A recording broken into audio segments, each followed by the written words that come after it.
예. 오늘 본문 말씀 사사기 5장에 보면은 여호와를 찬송하라는 말씀이 여러 번 겹쳐서 나오게 되는 것을 볼 수가 있습니다. 여호와 하나님을 찬양하는 삶, 그것이 성도의 본분이다 하는 거죠. 그래서 이 사사기 5장을 읽게 되면 나도 이 사사기 시대, 드보라 시대의 바락 장군의 시대의 사람들처럼 하나님을 찬양하는 그런 삶을 살아야지 하는 마음이 생기게 됩니다. 이스라엘 백성이 하나님을 찬양하는데 그 입에 찬송이 가득하고 그 마음 심령 중심에 하나님을 향한 뿌듯한 마음이 있는 거예요. 하나님을 찬송하지 않고는 배길 수 없는 그런 마음이 그 심령 가운데 가득한 겁니다. 그리고 우리가 하나님을 찬송할 때 기뻐하시는 겁니다. 우리의 기도 소리보다 더 기뻐하시는 것이 어쩌면 찬송 소리인 것이에요. 우리가 부르짖을 때도 하나님 우리의 기도를 들으시지만 찬송하실 때, 찬송을 드릴 때, 그럴 때 하나님이 우리를 흐뭇해 하시면서 우리를 지켜봐 주십니다. 그리고 하나님께서는 언제나 찬송을 기대합니다. 그렇죠. 남편이 직장에 나갔습니다. 한 달 정도 되면 월급날이 되면 남편이 월급을 가져오겠구나 은근히 기대되죠. 또 학생들이 학교에 가서 시험을 봅니다. 우리 아들이 얼마 정도 공부했을까? 그동안 학습지 선생님도 붙여서 공부도 시키고 영어학원, 수학학원, 국어학원도 열심히 보냈으니까 성적이 조금 올라갔겠지 하고 은근히 기대하죠. 그 기대하는 것은 너무나 당연한 것 아니에요? 그런 것처럼 하나님께서 우리를 향해서 은근히 기대하시는 것이 있는데 그것이 무엇인가 하면 찬송하는 삶을 은근히 기대하십니다. 제가 그 산에 산다 그건가요? 제목은 잘 모르겠습니다만은 거기에 그 산 사람이 산을 타고 가다가 우연히 야생 벌집 하나를 발견합니다. 제법 커요. 그러니까 어디서 가져왔는지 모르는데 말린 쑥을 갖다가 불을 피워서 막 퍽퍽하면서 그 벌을 다 내쫓고요. 그 털복숭이 그 누굽니까? 그 개그맨 그 사람이 물구름이 쳐다봅니다. 거기서 그 꿀을 따가지고 탁 꿀이 막 흘러요. 벌이 막 달겨드는데 그 야생벌인데 벌이 막 달겨드는데 그냥 거기서 꿀을 따가지고 그 자리에서 먹습니다. 그 얼마나 맛있겠어요. 그건 뭐 설탕 같은 게 들어간 게 아니죠. 100% 야생 꿀 아니에요. 자, 야생 벌집을 만나면 은근히 꿀을 기대하죠. 그것뿐만 아닙니다. 땡벌. 이 땡벌은 땅 속에 집을 져요. 땡벌을 딱 발견하면 그걸 막 팝니다. 한참 파면 그 안에 이렇게 벌집이 있어요. 그 땅벌을 보면 그 땅 속에 꿀이 있겠구나 기대하죠. 또 말벌이 있습니다. 아주 독이 서너 배나 강하고 그런 말벌이 있습니다. 말벌이 있으면 은근히 뭘 기대합니까? 거기에 애기집이 있어서 그 단백질을 보충하게 될 것이다 라는 기대를 합니다. 어떤 사람은 그걸 따가지고 가서 이게 술 담가서 말벌주 술을 만들기도 합니다. 은근히 기대하는 거예요. 은근히. 자, 사람마다 은근히 기대하는 것이 있어요. 그런데 하나님께서 우리에게 은근히 기대하시는 것인데 그것이 바로 찬송이에요. 우리가 하나님을 찬송하기를 원하십니다. 그래서요, 며칠 전 아침에 보니까 어떤 애기가 그 피리 뭐지? 피리 이거 뭐라 하지? 이름이 생각 안 나네. 그 학교에서 부르는 피리 있잖아요. 그거로다가 룰랄라 룰랄라 룰랄라 이걸 부르더라고. 그래서 쟤 좀 연습 좀 했나 보다. 그것이 참 쉽지 않아요. 룰랄라 룰랄라 룰랄라. 그래서 내가 또 저게 또 우리 양가은인가 하는 생각도 들고, 왜 그 아파트 층에서 정말 유식하게 그 나팔을, 그 피리를 불 만한 사람이 없는데 하는 생각을 합니다. 엄마가 아마 그 소리를 들으면서, 아, 음악학원 그동안 보낸 보람이 있구나 할 겁니다. 어떤 사람은 휘파람으로 찬송을 부릅니다. 휘파람으로 찬송을 부르는데, 부르는 자기도 기분이 좋지만 듣는 사람은 기분이 더 좋아요. 가끔 우리 김성원이가 휘파람으로 부르면 이 무쇠 같은 김용호 목사의 마음도 녹아내리고, 우리 김선희 사모도, 아, 아들이 참 휘파람을 잘 분다. 휘파람 데이에서 한번 나가보라 해보고 싶다. 예, 그래요. 예, 그렇게 휘파람으로 하나님을 찬송하고, 때로는 허밍으로 하면서 하나님을 찬송하고, 이렇게 저렇게 하나님을 찬송할 때 하나님께서 그 찬송 소리를 들으시고 기뻐하신다. 때로는 입술을 벌려 큰 소리로 찬송을 한다. 그렇습니다.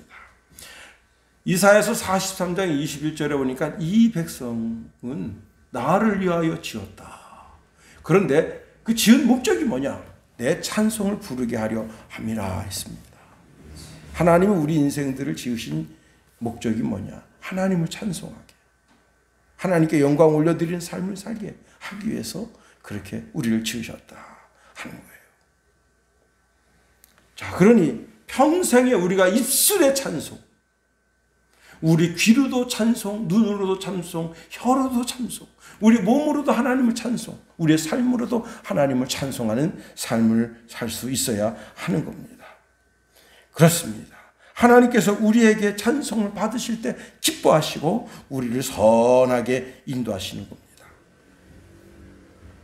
제가 어떤 한 가정을 이제 만났는데, 그 가정에 보니까 그 목사님은 외아들로 사셨어요. 그러니까 그 어머니나 아버지가 아주 그냥 오냐 이렇게 길렀어요. 그런데 그 아내 되시는 분이 장녀인데, 그 장녀 밑으로 아들 5이 있어요. 그 아들 5을 이 장녀가 어머니 노릇하듯이 길렀어요. 그러니까 두 사람이 이제 결혼을 했는데, 사모님과 목사님 나이 차이가 한 6살 정도 차이 나요. 근데도 사모님이 목사님을 자기 동생 다루듯 합니다.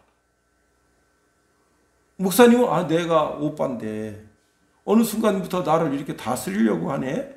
그래서 이렇게 하셔야 되잖아요. 그렇게 하면 목사님이 가만히 있어요. 자존심이 상하는 거예요. 왜? 혼자 있을 때 외아들이라 으시구 해서 이렇게 컸는데, 이 아내가 모든 남자들을 다 어떻게 자기 동생 다루듯이 하니까, 내가 그거 보면서, 참 이 가정에 좀 문제가 좀 심각하구나. 그걸 제가 느낍니다. 그래서 내가 한마디, 그 사모님한테 한 말씀 하려다가 말았어요. 사모님이 내가 삶을 고쳐야 돼. 왜?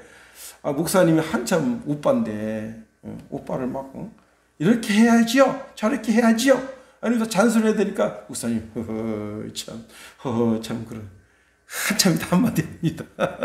그게 뭐예요? 그 말 들을 때 자기 속이 상한 거야. 내가 오빠인데 나를 지 동생들 다루듯이 다루네. 근데 그 집에 갔어요. 동생들이 쫙 있는데, 동생이 나이가 더 많아요. 왜? 세상 사람들은 예수 믿는 사람이라도 그 얼굴이 다 보니까 나이가, 나는 그 사모님보다 훨씬 오빠인 줄 알았어요. 근데 막 반말을 해대고 막 해댑니다. 참 깜짝 놀랐어요. 그런데 남자는 칭찬을 먹고 살아요. 그 사모님 그 비법을 모르는 거야.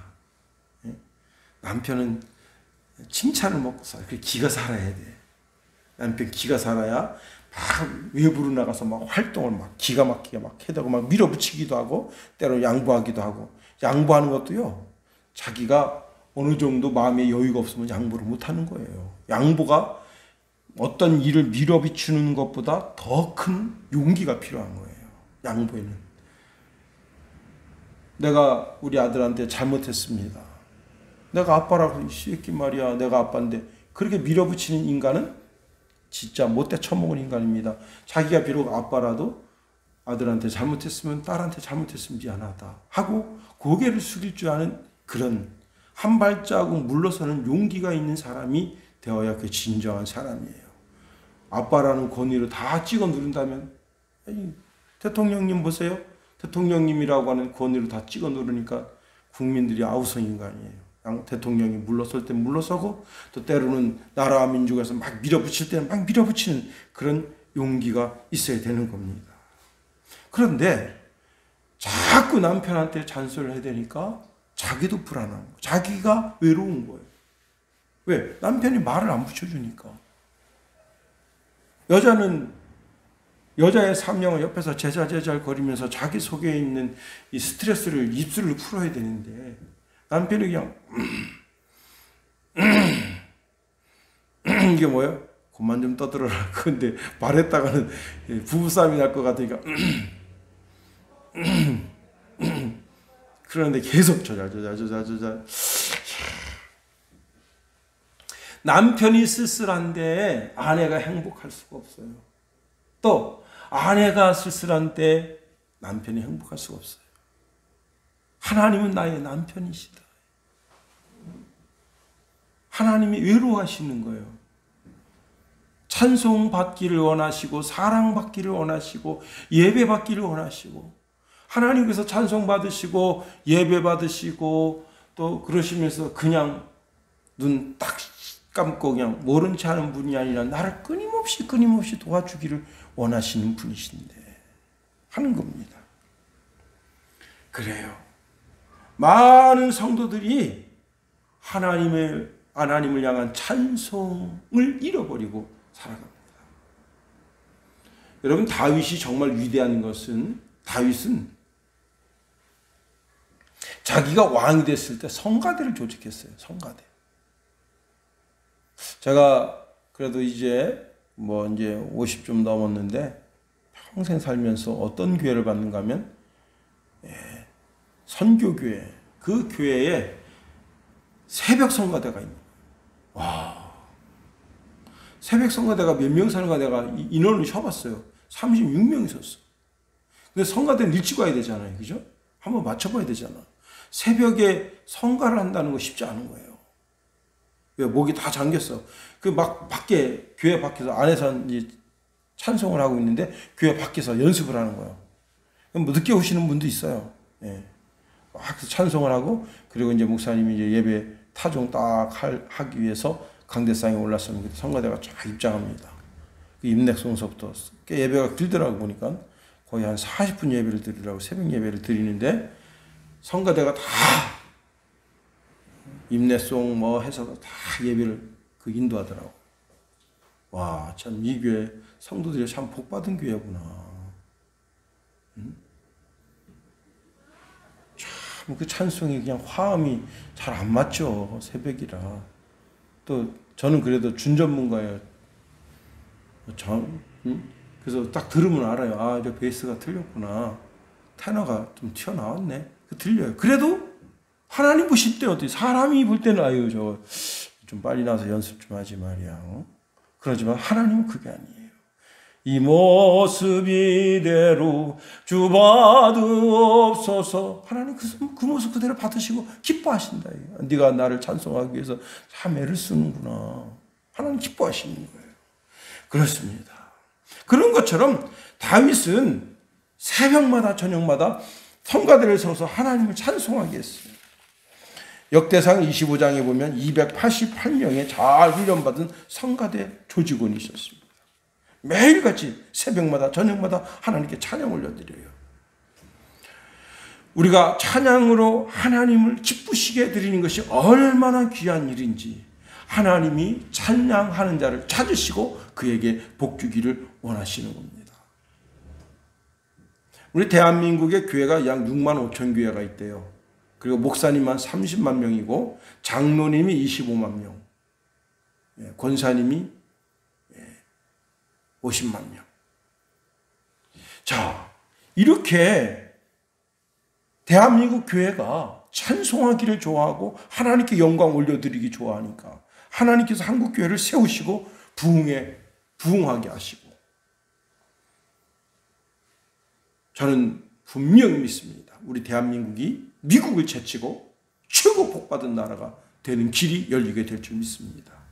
이 조그만 땅덩어리에서 이렇게 많이 예수 믿고, 이렇게 많은 선교사를 보내고, 이렇게 세계에 등불이 되려고 노력하는데, 잠시 하나님께서 예수 믿는 사람들이 보기에 겨운 짓을 하니까 이렇게 지금 엄한 분도 대통령으로 세워서 정신 차리게 하고, 그것도 안 되니까 코로나를 보내서 더 정신 차리게 하고, 정신 바짝 차려서 우리가 말세 시대에 하나님을 찬송하고 세라 요한처럼 예수님을, 하나님을 잘 영접할 수 있도록 길을 인도하는 우리가 되어야 하는 것 아니겠어요?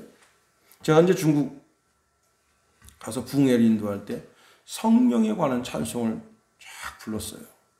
성령이여 우리에게 임하여 주옵소서. 찬송을 쭉, 그분들은 찬송을 모르잖아요, 그죠? 제가 한 소절 탁 하고 따라 부르게 하고, 한 소절 탁 부르게 하는데, 와, 그 찬송이 그 주의 메인 찬송이었어요. 그러니까 예배 시간마다 그 찬송을 불러. 한 번 부르는 게 아니에요. 두 번 부르고 세 번 부르고 계속 불러요. 성도들이 그 찬송을 통해서 자기 영으로 하나님께 찬양하고, 입술로 찬양하고, 하나님께 그 찬송이 쫙 올려 들어가니까, 제가 첫날 그때 부흥회 인도하는데, 와, 진짜 내가 방언으로 하실 수 있는 분들은 방언으로 기도하세요. 그냥 막 강사도 막 방언으로 하고 막 그러니까 막, 특히 거기 훈춘에서 목회하는 그땐 전사님인데 지금 목사님 되셨어요. 그분도 막 방언을 하는데 방언 소리가 그렇게 이쁘더라고요. 야, 그 교회 막, 제가 그랬잖아요. 처음에 중국 가가지고 공안이, 그 교회에서 거기 공항까지가 150m도 안 돼요. 근데 그 앞에서 뭐 그렇게 찬송을 세게 부르니까 은근히 겁나는 거지. 왜? 잡혀가면 나만 잡혀가거든. 예? 지들은 다 중국 사람이니까 괜찮지만, 잡혀가면 나만 잡혀가는데, 찬송을 좀 약하게 좀 하라는데, 이것들은 뭐 말 안 들어요. 예? 결국은 그 교회가 부흥돼서 성전을 샀잖아요. 예? 그런 거 보면 참 얼마나 감사한지 몰라요. 그렇습니다. 제가 이제 성남에서 금광교회를 다녔는데, 그때 우리 집주인 아주머니가 다른 교회, 조그만 교회를 다녔어요. 근데, 청년. 그래서 왜 그러세요? 그랬더니, 말이야, 내가 한 사람 전도해서 우리 교회 데려가야 되는데, 아무리 전도도 안 되는데, 한번 같이 가줄 수 있나? 그래서 우리 교회 가야 되는데, 그러니까 부탁하는 거지. 그래서 제가 그 교회 갔어요. 와, 찬송을 40분 부르는데, 그냥 박수 치면서 막 부르는 거예요. 그 교회가 그렇게 크지 않은 교회였어요. 근데 꽉 찼더라고. 수요예배인데. 수요예배 때는 잘 안 나오잖아요. 그죠? 꽉 찼더라고. 근데 목사님이 목소리가 걸걸해요. 성도 여러분! 이러면서 설교를, 오늘도 이렇게 수요일 저녁에 나와서 예배하게 된 걸 감사드립니다. 이게 무슨 조폭이 말하는 것처럼 말하더라고요. 거기에서 내가 정념이가 떨어졌어요. 예? 정상적으로 이야기해도 다 알아듣는데 왜 이렇게 목소리를 까는 거예요? 그래서 그 이후로 내가 그 교회가 어떻게 됐는지 모르겠는데, 그 교회가 찬송하는 건 마음에 들더라고요. 반주자가 그냥 신이 나가지고 막 반주하고요. 엉덩이 툭툭 하면서 반주하고, 드럼 막 치고, 또 기타도 막 치고. 그 찬송이 막, 진짜 멀리 한 200~300m 떨어져 있는데도 거기서 찬송이 막 소리가 들려요. 내가 딱 생각할 때, 그 목사님 목소리 좀 힘 안 줬으면 얼마나 좋을까.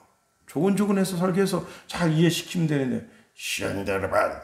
이게 참 나는 그래서 모르겠어요. 뭐 전국적으로 부흥 강사로 일하신다는데, 그렇게 해야 은혜가 되는 건지. 성도들을 잘 깨우쳐 알아듣게 하고, 학자처럼 알아듣게 하는 그런 은혜가 있어야지. 그거 막 목소리를 찍어 눌러가지고 무슨 깡패가 협박하는 것처럼. 글쎄요, 모르겠어요.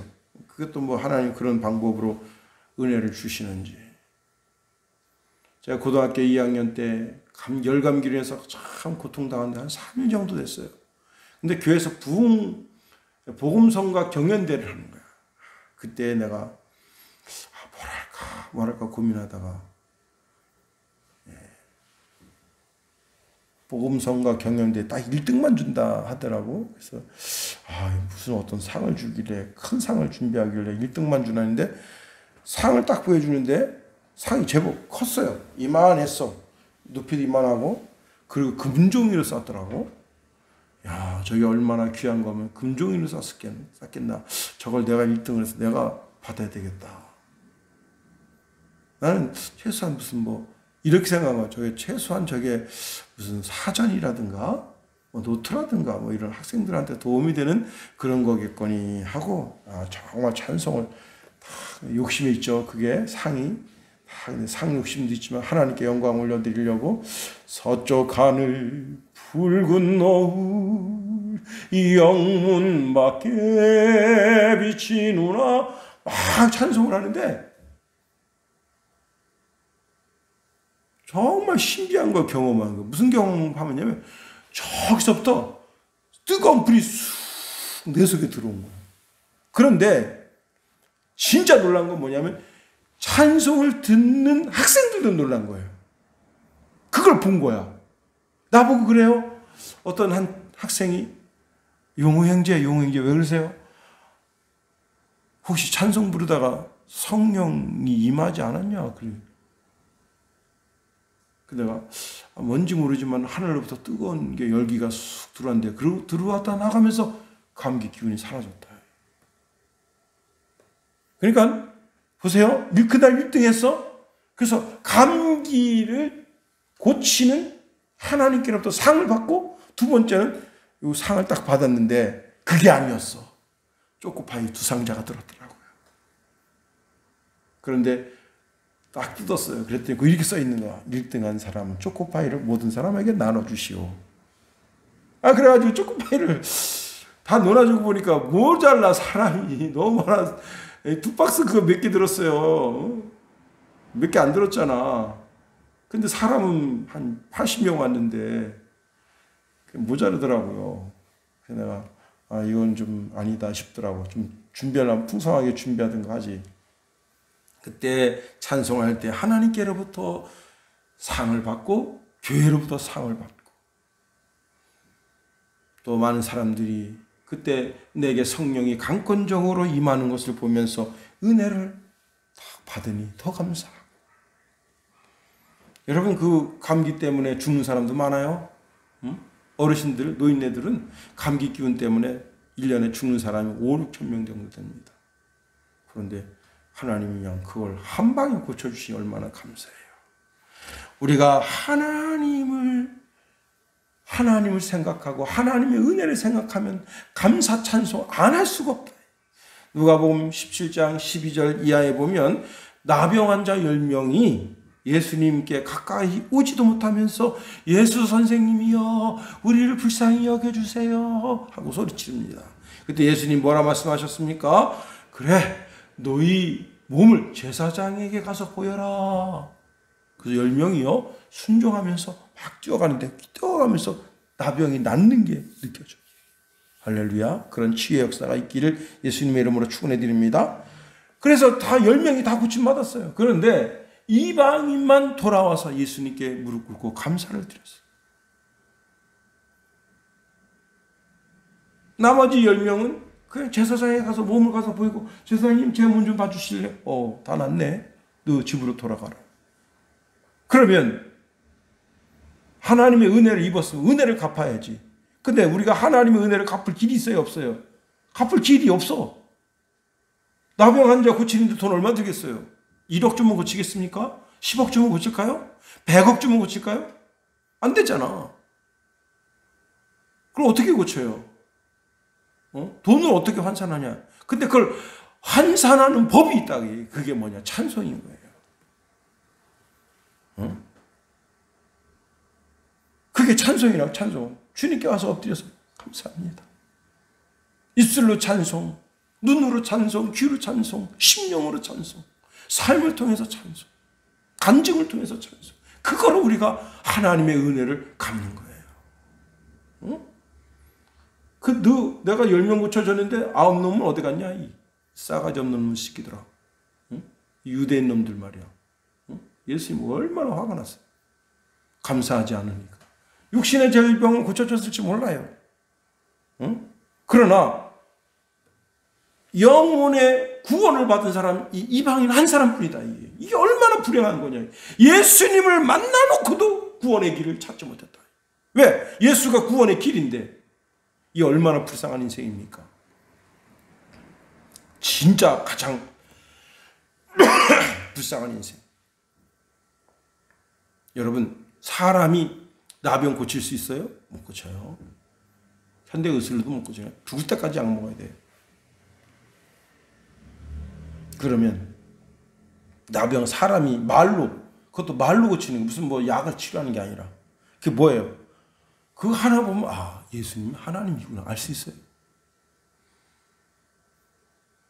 예수님이 하나님이 아니면 성경이 그 테마가 한 장, 한 절이 구성이 형성될 수가 없는 거예요. 예수님이 하나님이 아니라면, 하나님이 절대자가 아니라면 오늘 성경 사사기 5장이 구성될 수가 없는 거예요. 우리는 그걸 믿는 거예요. 하나님은 절대자이시다. 창조자이시다. 자, 예수님이 물으셨어요. 내가 10명을 고쳐주지 않았느냐? 그 9은 어디 갔냐?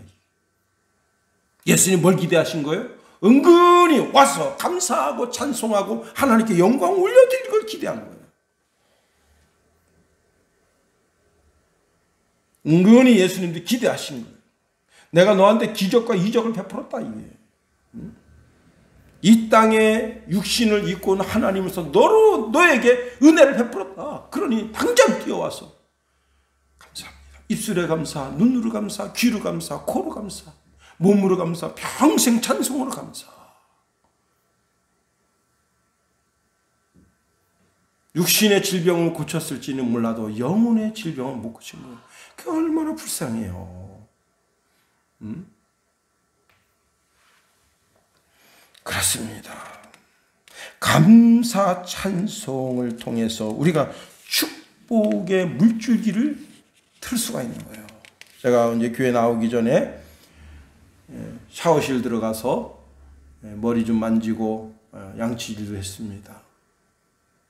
우리 집 수압이 얼마나 센지 찬물로 쫙 들으면 쫙 나가요. 수도꼭지를 탁 닫으면 물이 쫙 그쳐요.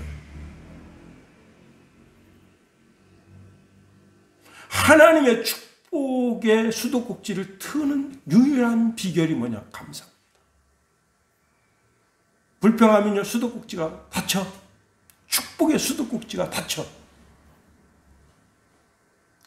아무리 절박한 상황 속에도 하나님 생명이 있으니 여기 왔지요. 감사합니다. 한번 따라합시다. 하나님 생명이 있으니 이 고난도 당하지요. 감사합니다. 예. 그리고 다윗이 그랬다잖아요. 이 또한 지나가리라. 따라합시다. 이 또한 지나가리라. 아무리 고난이 겹쳐도 이 또한 지나가리라. 지금 그냥 저는 사지 육신이 다 쑤셔요. 안 쑤신 데가 없어. 이게 막 일하던 사람이 일하면 괜찮은데 일 안 하다가 일을 하려니까. 그리고 막 40-50kg짜리 막 들었다 놨다 4일 동안 그렇게 하다가 와서 그런지 아주 지금 막 전신이 그래도 얼마나 감사한지 몰라요. 하나님 감사합니다. 하나님 감사합니다. 저를 써주셔서 감사합니다. 그리고 이렇게 쓰임받게 되는 것도 감사합니다. 여러분, 교회의 축복의 물줄기를 트는 것은 감사. 가정의 축복의 물줄기를 트는 것도 감사. 개인의 축복의 물줄기를 트는 것도 감사해요. 불평하면 마귀가 그 불평이 마귀에 대한 찬송이 되는 거예요. 감사하면 하나님께 대한 찬송이 되는 거예요. 그렇습니다. 자, 그러면 오늘 본문에 그래도 한 테마를 좀 살펴봐야죠. 어떻게 하면 하나님 앞에서 우리가 찬양을 드릴 수 있을까 하는 겁니다. 오늘 본문의 말씀을 통해서 우리가 한 가지 중요한 테마를 하나를 꺼낸다면 그것은 하나님께서 20년 동안 우리가 지금 가나안 왕 야빈 그를 통해서 진이김을 받았어요. 이 가나안 왕 야빈이 뭐 신사적인 사람이 아닙니다. 하나님께서 오죽했으면 가나안 족속을 죽이라 했겠어요. 왜 죽이라 한 거예요? 왜 하나님이 죽이라고 명령 내렸겠어요? 그놈들 다 회개시켜서 천국에 들어가게 해야지. 하나님 그렇게 안 하시고 진멸하라 했어요. 왜? 인간으로서의 이 인성, 이걸 이미 잃어버린 거예요. 본성대로 사는 거예요. 인간의 사악의 본성대로 사는 거예요. 저 북한의 김일성, 김정은 똑같아요. 인간의 사악의 본성으로 사는 거예요. 그러니까 하나님이 진멸을 다 죽여 없애라는 거예요. 그런 자가 이스라엘의 20년 진익입니다. 자, 이들이 시스라의 900개의 철병거를 끌고 와가지고 이스라엘의 진익입니다. 농사지면요, 알곡 싹 걷어놓으면 싹 걷어가요. 소를 잘 길러놓은 소 싹 끌어가서 지네 거 만들어버립니다. 양을 잘 길러놓습니다. 살이 반지르하게 길러놔 싹 뺏어가요. 아들놈이 태어나서 기뻐했는데 아들놈 끌고 가서 저들 몸종으로 씁니다. 딸년이 태어나니까 이제 곱상이 12살, 13살 딱 되니까 끌어가서 성매매, 성노예로 씁니다. 이거예요, 이거. 왜? 여러분, 여기 지금 바락 장군을 따르던 이 군사들이 어떤 사람들이냐? 일반적인 양치기들이고 일반적인 농사꾼들이에요. 그런데 이 시스라의 군대 그 900승의 그 전철이지만 탱크지만은 그 탱크 안에 2명이 타고 있어요. 그러니까 1800명이에요. 그리고 그를 따르는 군사가 어마어마하게 많습니다. 성경에는 정확하게 기록되어 있지 않지만 이스라엘 군대보다 어마어마하게 많아요. 근데 그들을 낫으로, 칼로, 도끼로 찍어 죽이는데 주저하지 않은 이유가 있는 거예요. 뭐냐? 이 새끼들은 짐승만도 못하는 놈들이다. 그러니 하나님의 말씀이 그 심령 속에 뼈처럼 사무치는 거예요. 반드시 죽여서 없애야 된다. 왜? 자기 아들이 지금 가서 노예로 끌려다니면서 개 패듯이 맞아도 아버지가 그 찍소리 못하는 거예요. 자기 딸녀는 길거리에서 성폭행합니다. 그래도 자기가 한마디 못해. 한마디 했다간 그냥 그 자리에서 칼로 목을 달려버려. 이게 이스라엘이 당한 20년이에요. 그러니까 하나님이 기회를 주셨을 때 그래서 점점 어떻게 야빈이 약해져서 가나안이 흐물흐물하게 된 겁니다. 그런데 북한을 이롭게 한다? 북한을 도와준다? 정신 나간 짓이에요. 자, 우리가 일제시대 때 이미 빼앗겨 봐서 알아요. 그러면 다시는 짓밟히지 않도록 노력해야 되는 거예요. 얼마 전에 술집에서 지난달 24일인가 그렇죠? 술집에서 술값을 못 내가지고 시비가 붙었어요. 영업시간이 원래 9시인데 9시 넘어서 전화가 왔는데 경찰관이 무시해버렸어. 술값 때문에 싸우는가 보다 했는데 이 술 먹은 사람이 화가 나가지고 술집 주인 죽여버린 거예요. 그걸 자기 트렁크에다가 3일 동안 끌고 다니다가 야생에 갖다 버린 거예요. 그래서 잡혔어. 응? 근데 경찰이 물은 거 왜 죽였냐는 게 자기 인격을 무시했다. 이 술집 주인이 자기 인격을 무시했다. 그래서 죽였대요. 자기 인격 조금 모독당했다고 해서도 죽이는데 자기 딸과 아들이 지금 이건 짐승 이하의 취급을 받는데 화나지 않을 부모가 어디 있겠어요? 응? 야곱의 딸 디나는 세겜성 아들한테 겁탈당했을 때 그 아들들이 들어가서 그 성을 완전히 짓이겨 버렸는데, 이번에 그 하마스 애들이, 저는 집에 와서 들었어요, 뉴스를. 이런 일이 있었는지 없었는지. 예? 하마스 애들이 뭐냐면 이거 있잖아요, 견착 로켓 그 몇 발 쐈다고 그냥 이스라엘에서 완전 개박살 내버린 거예요. 그냥 한 명 죽이면 1000명 죽인다, 이게. 팔레스타인 사람 1000명 죽인다, 이게. 이제 10,000명 죽인다 소리 나올 겁니다, 이제. 예? 너희들 10,000명 죽여. 우리 사람 한 사람 죽이면 너희들 10,000명 죽여야 우리 원이 풀린다. 왜? 이게 벌써 그냥 역사적으로 엄청 골이 깊은 거예요. 응? 그런데 거기서 이겼어? 이거 하나님 찬양 안 하고 배겨요? 우리가 이미 4장을 통해서 쭉 말씀을 살펴보는데 하나님께서 번개를 내려가지고 그냥 전체 탄 사람들 다 그냥 불고기가 되게 하시고, 비가 그냥 우박같이, 지금 중국에 비가 우박이 비 쏟아져서 우박 떨어졌는데 유튜브를 잠깐 봤거든요. 와, 우박이 25cm가 쌓였어요. 25cm.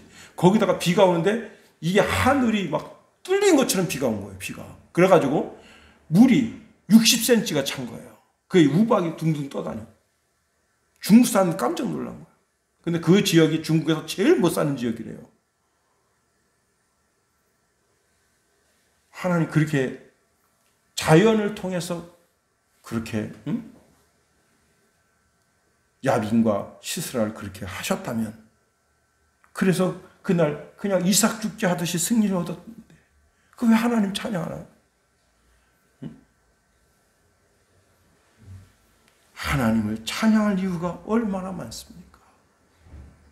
우리에게 늘 승리를 주시는 하나님, 승리를 보장해 주기를 원하시는 하나님, 절망 중에 찬송하면 절망 중에 일어나게 하시는 하나님, 고통 속에 찬양하면 고통 속에서 내 고통을 끌어안아 주시는 그 하나님,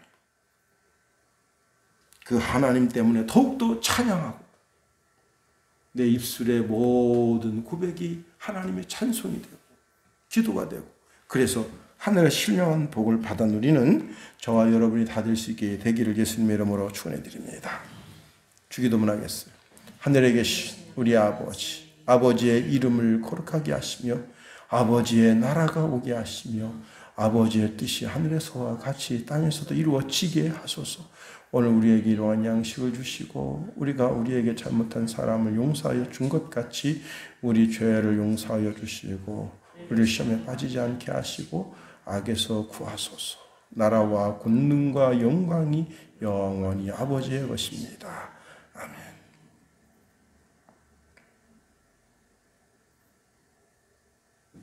예배를 마쳤어요.